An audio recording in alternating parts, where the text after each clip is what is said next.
నమో తస్స భగవతో వరహతో సమ్మా సంబుద్ధస్స. ఈరోజు మనం మధ్యమ నికాయలోని పిండపాత పారిశుద్ధి సూత్రం గురించి చెప్పుకుందాం. పిండపాత అంటే భిక్ష అని చెప్పవచ్చు. అంటే భిక్షను స్వీకరించడాన్ని పిండపాతం అంటారు. పిండపాత పారిశుద్ధి అంటే ఏ విధంగా ఉంటే ఇటువంటి భిక్షాన్నానికి తగిన వాడు అవుతాడు అనే విషయాన్ని భగవానుడు సారిపుత్ర బంతికి ఈ సూత్రంలో వివరించాడు. నేను ఇంతకుముందు కూడా ఒకసారి చెప్పాను, ఎప్పటి వరకు అయితే మార్గఫలాలు పొందరో అప్పటి వరకు తీసుకుంటున్న భిక్ష ఏదైతే ఉందో భిక్షువుకి అది రుణం కానే ఉంటుంది. అంటే రుణంతో పరిగ్రహించటమే అని చెప్తాడు బుద్ధ. అంచేత మార్గఫలాలు పొందడానికి మీ దృష్టిని కేంద్రీకరించండి, లాభ సత్కారాల కోసం కాదని చాలాసార్లు చెప్తాడు. ఈ సూత్రం ఇలా మొదలవుతుంది, నేను ఇలా విన్నాను అని. ఒక సమయంలో భగవానుడు రాజగృహంలో వేణువనంలో ఉడతలకు ఆహారం వేసే చోట ఉంటున్నాడు. అప్పుడు ఆయుష్మంతుడు సారిపుత్రుడు సాయంత్రం సమయంలో ఏకాంతం నుండి లేచి భగవానుని వద్దకు చేరుకున్నాడు. చేరుకొని భగవానునికి నమస్కరించి ఒక పక్కన కూర్చున్నాడు. ఒక పక్కన కూర్చున్న ఆయుష్మంతుడు సారిపుత్రునితో భగవానుడు ఇలా అన్నాడు, సారిపుత్ర, నీ ఇంద్రియాలు నిర్మలంగా ఉన్నాయి, నీ చర్మం పరిశుద్ధంగా ఉంది, ప్రకాశవంతంగా ఉంది. సారిపుత్ర, నీవు ఏ విహారంలో ఎక్కువగా విహరిస్తున్నావు అని భగవానుడు అడుగుతాడు. బంతే, నేను శూన్యతా విహారంలో ఎక్కువగా విహరిస్తున్నాను. సాధు సాధు సారిపుత్ర అని భగవానుడు సమాధానం చెప్తాడు. నీవు మహాపురుష విహారంలో ఎక్కువగా విహరిస్తున్నావు. శూన్యతా విహారం మహాపురుష విహారం. సారిపుత్ర, శూన్యతా విహారంలో విహరించాలని కోరుకునే భిక్షువు నేను ఈ తోవలో ముద్ద కోసం అంటే భిక్ష కోసం ఊరిలో ప్రవేశించాను. ఈ ప్రదేశంలో భిక్ష కోసం తిరిగాను. ఈ తోవ గుండా పిండపాతం నుండి తిరిగి వచ్చాను. ఈ సమయంలో కంటితో తెలియబడే రూపాలలో కోరిక లేదా రాగం లేదా ద్వేషం లేదా మోహం లేదా ప్రతిహింసా భావం నా మనసులో కలిగిందా అని పరిశీలన చేసుకోవాలి. ఒకవేళ కలిగితే ఆ పాప అకుశల ధర్మాలను తొలగించుకోవడానికి ప్రయత్నించాలి. ఒకవేళ నేను ఈ త్రోవలో భిక్ష కోసం ఊరిలో ప్రవేశించాను, ఈ ప్రదేశంలో భిక్ష కోసం తిరిగాను, ఈ తోవ గుండా పిండపాతం నుండి తిరిగి వచ్చాను, ఈ సమయంలో కంటితో తెలియబడే రూపాలలో కోరిక లేదా రాగం లేదా ద్వేషం మోహం లేదా ప్రతిహింసాభావం కలగకపోతే సారిపుత్ర, ఆ భిక్షువు ప్రీతితో ప్రమోదంతో కుశల ధర్మాల శిక్షణలో రాత్రి పగళ్ళు నిమగ్నం కావాలి. ఇంకా సారిపుత్ర, భిక్షువు ఇలా పరిశీలన చేసుకోవాలి. నేను ఈ త్రోవలో ముద్ద కోసం ఊరిలో ప్రవేశించాను, ఈ ప్రదేశంలో ముద్ద కోసం తిరిగాను, ఈ తోవ గుండా పిండపాతం నుండి తిరిగి వచ్చాను. ఆ సమయంలో చెవితో తెలియబడే శబ్దాలలో, ఇంకా ముక్కుతో తెలియబడే వాసనల్లో, ఇంకా నాలుగుతో తెలియబడే రుచుల్లో, అలాగే కాయంతో తెలియబడే స్పర్శల్లో, మనస్సుతో తెలియబడే ధమ్మాలలో కోరిక లేదా రాగం లేదా ద్వేషం లేదా మోహం లేదా ప్రతిహింసా భావం నా మనసులో కలిగిందా అని పరిశీలన చేసుకోవాలి. ఒకవేళ కలిగితే ఆ పాప అకుశల ధమ్మాలను తొలగించుకోవడానికి ప్రయత్నించాలి. నేను ఈ త్రోవలో భిక్ష కోసం ఊరిలో ప్రవేశించాను, ఈ ప్రదేశంలో భిక్ష కోసం తిరిగాను, ఈ తోవ గుండా ఈ భిక్షాటన నుండి తిరిగి వచ్చాను. ఈ సమయంలో మనస్సులో తెలియబడే రూపాలలో ఒకవేళ కోరిక లేదా రాగం లేదా ద్వేషం లేదా మోహం లేదా ప్రతిహింసాభావం కలగకపోతే సారిపుత్ర, ఆ భిక్షువు ప్రీతితో ప్రమోదంతో కుశల ధర్మాల శిక్షణలో రాత్రింపగళ్ళు నిమగ్నం కావాలి. అంటే భగవానుడు ఏం చెప్తున్నాడంటే సారిపుత్ర బంతిని అడిగాడు, నువ్వు ఎటువంటి ధ్యానంలో విహరిస్తున్నావంటే శూన్యతా ధ్యానంలో అని చెప్తాడు. అది ఒక ధ్యానంలో ఒక స్టేజ్ అన్నమాట. ఇంకా ఒకవేళ ఒక భిక్షువు పిండపాతం అంటే భిక్షాటనకి గ్రామంలోకి ప్రవేశించినప్పుడు అక్కడ ఈ ఇంద్రియాలతో తెలియబడే అంటే ఇంద్రియాల సంపర్కంలోకి వచ్చే స్పర్శల వల్ల కలిగే విషయాల వల్ల సంస్కారాలు ఏర్పడతాయి. రాగం ఏర్పడచ్చు, ద్వేషం ఏర్పడచ్చు, మోహం ఏర్పడచ్చు, లోభం ఏవైనా ఏర్పడచ్చు. పాప కుశల ధర్మాల గురించి చెప్తున్నాడు. అటువంటి పాప కుశల ధర్మాలు భిక్షాటనకి వెళ్ళినప్పుడు అతని మనసులో కలిగితే గనక వాటిని తొలగించుకోవడానికి ప్రయత్నించాలి. అదే ధ్యానం అంటే. ధ్యానం అంటే ఏంటి? కూర్చొని ఒక గంట సేపు నేను ప్రశాంతంగా ఉన్నాను, మిగతా సమయంలో నేను బయటికి వెళ్ళినప్పుడు నాకు ఇలా అనిపిస్తుంది, నాకు కోపం వస్తుంది, నా లోపల రాగం జనిస్తుంది, నా లోపల కామం జనిస్తుంది, నా లోపల ఇంకా ఈ అసూయ జనిస్తుంది, ఇలా చెడు అకుశల ధర్మాలు జనిస్తూ ఉన్నాయి, నా మనసు నా నియంత్రణలో లేదు, ఇంకా ధ్యానం చేయాలి అని కూర్చుంటాడు. ఇక్కడ కూర్చొని ధ్యానం చేయడం మంచిదే, కానీ మనం 4 స్థితుల్లో కూడా ఉపేక్షతో ఉండటం నేర్చుకోవాలి. అది సరైన ధ్యానం అంటే. 4 స్థితులు ఏంటి? నిలుచొని ఉన్నప్పుడు, కూర్చొని ఉన్నప్పుడు, నడుస్తూ ఉన్నప్పుడు, అలాగే పడుకొని ఉన్నప్పుడు.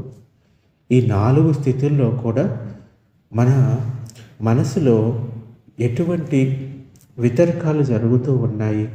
రాగం జనిస్తుందా? ద్వేషం జనిస్తుందా? మోహం జనిస్తుందా? గమనించుకోవాలి. గమనించుకొని ఈ పాప అకుశల ధర్మాల వల్ల నాకు దుఃఖం కలుగుతుంది, అందుచేత ఈ పాప అకుశల ధర్మాలు కలగడానికి కారణం ఈ ఇంద్రియాల ద్వారా జరిగే సంపర్కం ద్వారా కలిగిన వేదనల వల్ల. సుఖ వేదన అయితే రాగం జనిస్తుంది, దుఃఖ వేదన అయితే ద్వేషం జనిస్తుంది, అదుఃఖ వేదన అయితే కనుక మోహం జనిస్తుంది. సో వీటి పుట్టుక గిట్టుటను మనం చూడాలి. ఒకవేళ అకుశల ధర్మాలు పెరుగుతూ ఉన్నాయనుకోండి, వాటిని తగ్గించుకోవడానికి ప్రయత్నించాలి. సో ఒకవేళ అటువంటి రాగము కోరిక ఎటువంటివి కలగలేదు అనుకోండి, ఇంకా ధ్యానంలో ముందరి స్థితుల కోసం రాత్రింపగళ్ళు నిమగ్నం కావాలి. ముఖ్యంగా భిక్షువులు భిక్షాటనకి వెళ్ళినప్పుడు లేకపోతే ఏదైనా గ్రామంలోకి వెళ్ళినప్పుడు చాలా రకరకాల విషయాలు సంపర్కంలోకి వస్తాయి. అప్పుడు మనసులో ఏం జరుగుతుంది అని గమనించుకోవాలి. తిరిగి వచ్చిన తర్వాత వాటిని తొలగించుకోవడానికి ప్రయత్నించాలి. అలాగే ఒక భిక్షువు భిక్షాటనకి వెళ్ళినప్పుడు తన మైత్రి సాధనను కొనసాగించాలి. తన మనస్సంతా కూడా మైత్రితో నిండి ఉండాలి.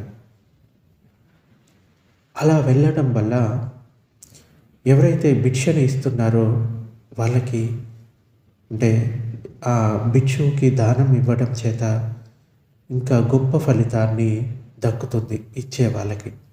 సో అందుచేత భిక్షాటనకి చేసేటప్పుడు మైత్రీ భావనతోటి గ్రామంలో ప్రవేశించాలి. స్వీకరించేటప్పుడు కూడా మైత్రీ భావంతో స్వీకరించాలి. తిరిగి విహారానికి వచ్చేటప్పుడు కూడా అదే మైత్రీ భావనను కొనసాగించాలి. ఇంకా మళ్ళీ సారిపుత్ర, భిక్షువు నాలో పంచకామ గుణాలు తొలగిపోయినాయా అని పరిశీలన చేసుకోవాలి.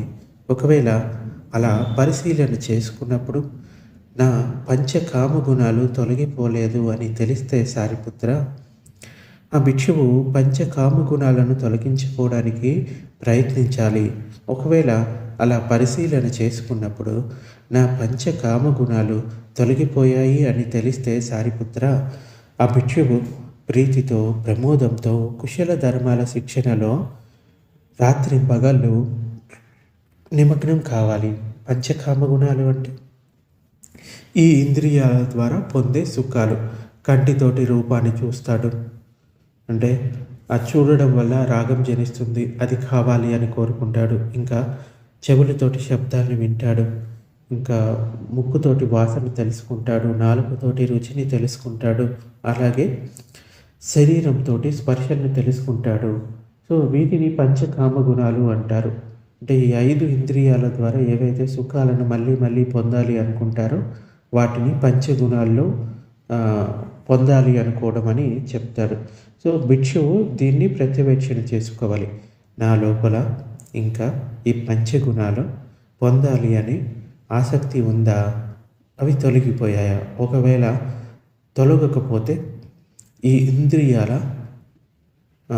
పారిశుద్ధి జ్ఞానాన్ని పొందాలి. అంటే ఇంద్రియాల పట్ల ఉపేక్ష అనే దాన్ని, అంటే ఇంద్రియ భావన అంటారు, దాన్ని సాధన చేయాలి. ఒకవేళ తొలగిపోతే గనక అతడు ఇంకా ముందుకు వెళ్ళాలి. ముందుకు వెళ్ళి అంటే ధ్యానంలో తన మనసులో కలిగే ప్రీతి అంటే సంతోషం, ప్రమోదం అంటే ఆనందం, ఈ ప్రీతి ప్రమోదాలతోటి ఇంకా ధ్యాన సమాధులు పొందడానికి ప్రయత్నించాలి. అంటే కుశల ధర్మాల్లో శిక్షణను రాత్రింబగలు నిమగ్నం చేసుకోవాలి.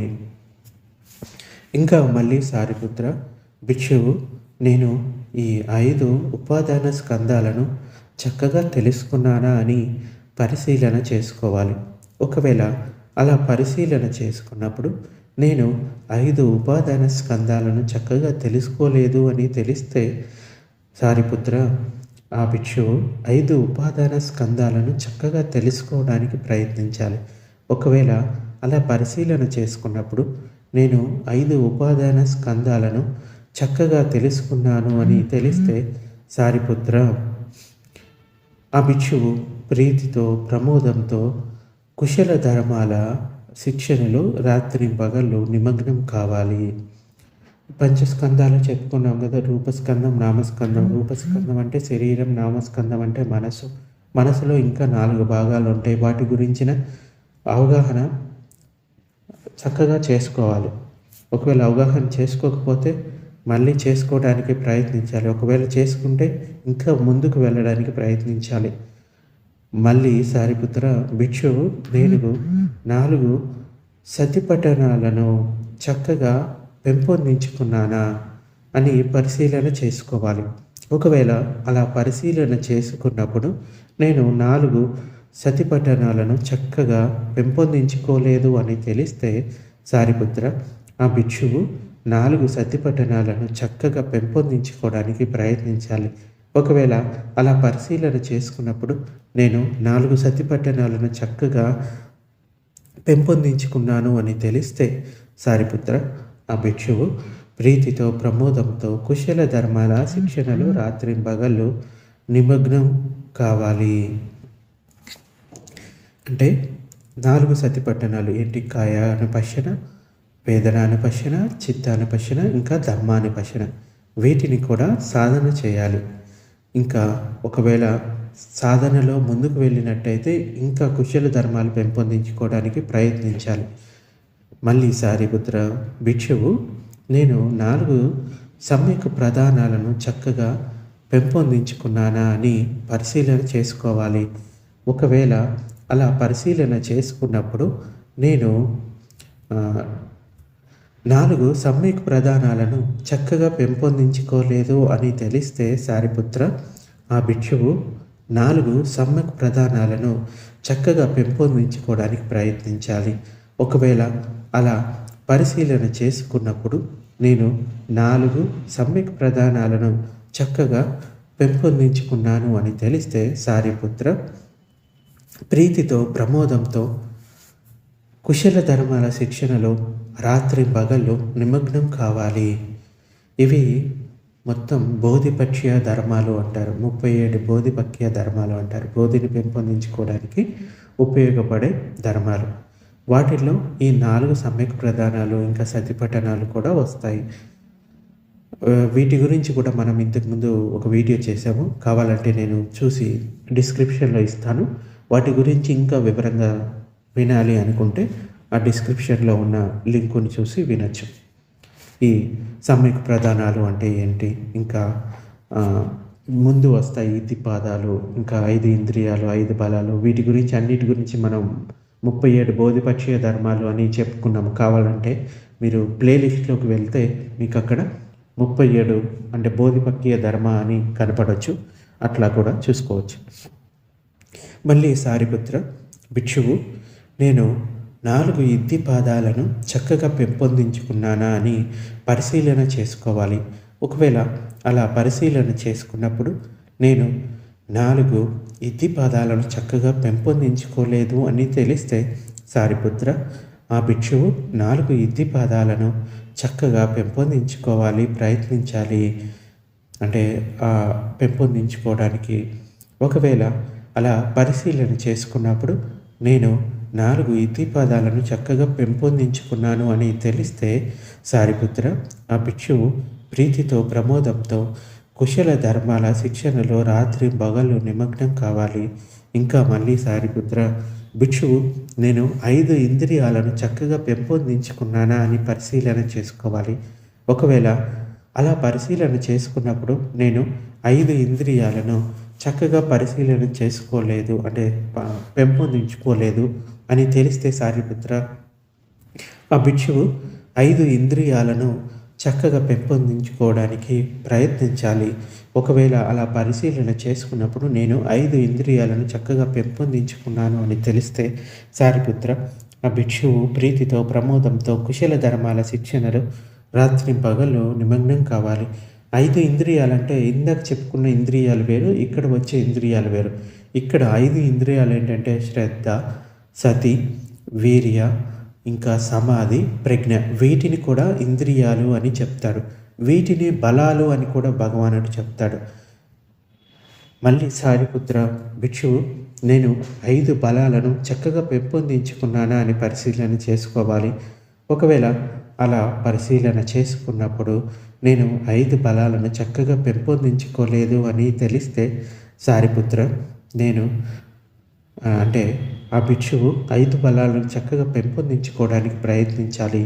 ఒకవేళ అలా పరిశీలన చేసుకున్నప్పుడు నేను 5 బలాలను చక్కగా పెంపొందించుకున్నాను అని తెలిస్తే సారిపుత్ర, ఆ భిక్షువు ప్రీతితో ప్రమోదంతో కుశల ధర్మాల శిక్షణలో రాత్రింబగళ్ళు నిమగ్నం కావాలి.